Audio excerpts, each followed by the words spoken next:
সাদা পোশাকে জাতীয় লীগ দেশের একমাত্র টেস্ট ক্রিকেটের প্রস্তুতির মঞ্চ। 4 দিনের এই আসরে অংশ নেয় 7 বিভাগসহ 8টি দল।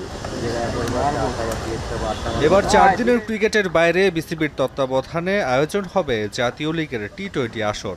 এবছরের বিপিএল শুরু হবে 30 ডিসেম্বর। তার আগে একই মাসের 11 তারিখ থেকে শুরু হবে এনসিএল টি-20।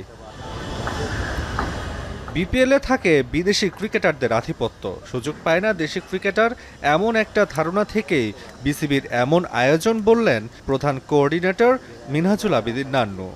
এটা সিলেটের পর্বটা শুরু হবে এবং আমরা চেষ্টা করছি যে যেহেতু সেমিফাইনাল আর ফাইনাল ম্যাচটা আমরা হয় ঢাকায় নাহলে চিরঙ্গে অনুষ্ঠিত হবে। আমাদের লোকাল প্লেয়াররা বেশি অপরচুনিটি পায়, কারণ বিপিএলে অনেক ফরেন প্লেয়ার ইম্পর্টেন্ট প্লেসগুলিতে ওরা খেলে যায়, সেই সুযোগটা আসে না।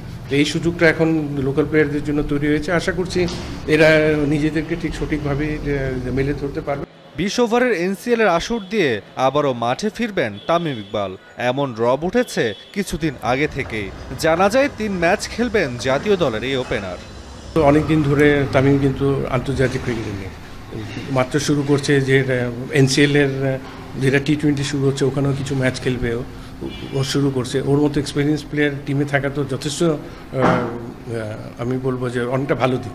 তো সেই হিসাবে ও নিজেকে প্রস্তুত করুক, তারপর সিলেক্টররা চিন্তা করে এটা নিয়ে আগাবে।